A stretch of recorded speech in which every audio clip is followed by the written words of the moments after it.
Ngifuna ukusho lokhu sanibonana mabhinqa. Eke ngibhale lencwadi encane, ngicela ukuyithumela lencwadi encane kubaba uMcineka. Baba Mcineka nayi incwadi engubhalela yona. Njengenduna yamabhinqa, njengomlandeli womculo kaMaskandi, asikwazi ukuthula abalandeli beyikhulumela bona. Kunomcimbi lo kuthuzo bakhona ngomhla ka-30. So kulomcimbi ozoba khona ngomhla ka-30 July.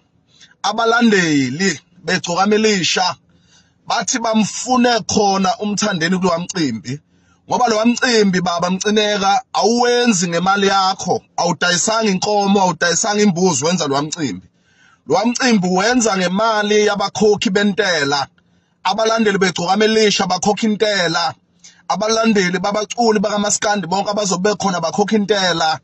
So uMthandeni njengoba eyinkunzi kaMaskandi enenqwabe abalandeli.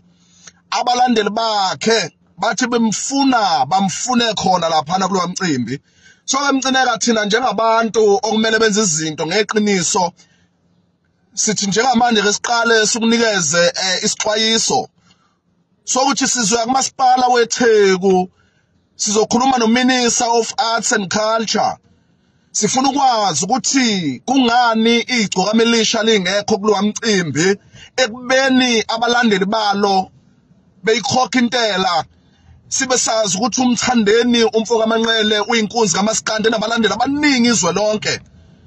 Abalandeli bakhe uma lo mcimbi Mcineka uwenza ngokuthi uthi uthuthukisa umculo kaMaskandi, uqasha inkunzi zabaculi bakaMaskandi. Kungani iGcokama elisha lingekho kulowa mcimbi? Kungani lingabonakali? Ngoba lo mcimbi wenziwe ngemali kahulumeni. Abalandeli beGcokama elisha abanelungelo lokwazi ukuthi kungani iqhawe labo lingekho kulowa mcimbi impucuzeko ezoba khona. So ke baba Mcineka thina ehlazi sikhuluma amaqiniso, sithi sisho manje ukuthi sizoya impela kumasipala wetheku, sizoya ku-Arts and Culture njengabalandeli bomculo kaMaskandi abalandela uMaskandi ngeqiniso, futhi esamsana kakhulu nabalandeli beGcokama elisha bakhala zonke inkalo ukuthi kungani iGcokama elisha lingekho. Ngisho ngabe uMthandeni vele yena akafisa ukuya khona laphana, kodwa uma bukhuluma abalandeli bakhe umfoko Manqele bethi bamdinga lapha yana kulowa mcimbi, kufuneka uMthandeni agcina afikile, agcine khona ngelungelo lemali yabo abalandeli bomculo kaMaskandi